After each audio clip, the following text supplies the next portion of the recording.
स्त्री को इस सृष्टि की सबसे अबूझ पहेली माना गया है। स्त्री की प्रकृति को समझना मुश्किल ही नहीं, नामुमकिन सा लगता है। ऐसा भी कहा जाता है कि खुद भगवान से भी अपनी इस रचना को समझने में चूक हो जाती है। 1 मिनट में सृष्टि का निर्माण करने वाले भगवान को भी स्त्री की रचना में काफी समय लग गया था। देवदूत स्त्री की रचना में लग रहे समय को लेकर भगवान से सवाल करने को विवश हो गए और फिर भगवान ने देवदूत के सभी सवालों के दिए कुछ अद्भुत जवाब। दरअसल भगवान को स्त्री की रचना करते हुए 6 दिन बीत चुके थे, फिर भी रचना अभी अधूरी थी।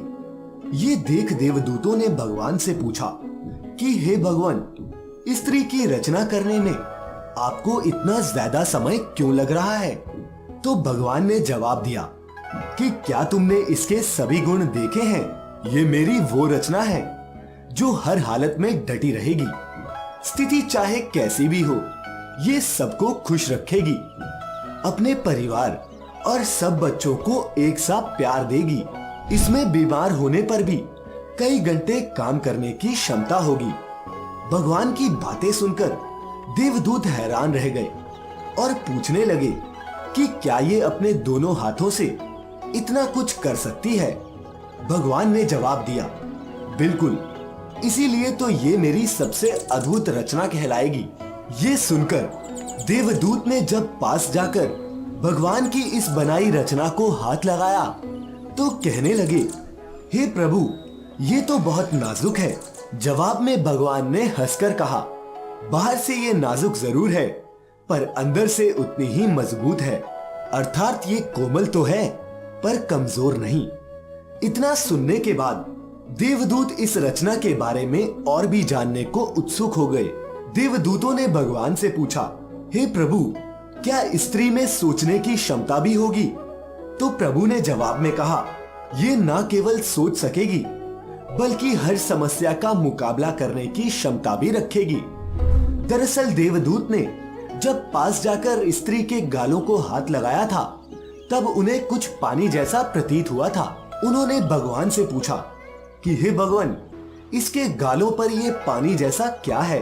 तो भगवान ने जवाब दिया कि ये इसके आंसू हैं। जवाब सुनकर देवदूत हैरान रह गया और पूछा, आंसू? पर वो किस लिए? इसके जवाब में भगवान ने कहा कि जब ये कमजोर पड़ने लगेगी तो ये अपनी सारी पीड़ा आंसुओं के साथ बहा देगी और फिर से मजबूत बन जाएगी। अपने दुखों को बुलाने का इसके पास ये सबसे बेहतर तरीका होगा। साथ ही भगवान ने कहा कि ये इसकी ताकत भी होगी।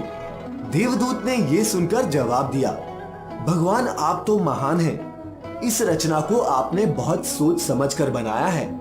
तो भगवान ने कहा कि ये स्त्री रूपी रचना हमेशा अपने परिवार की हिम्मत बनेगी और हर परिस्थिति में निश्चल रहकर ही समझौता करेगी। तो देवदूतों ने कहा, हमें लगता है कि ये रचना संपूर्ण है।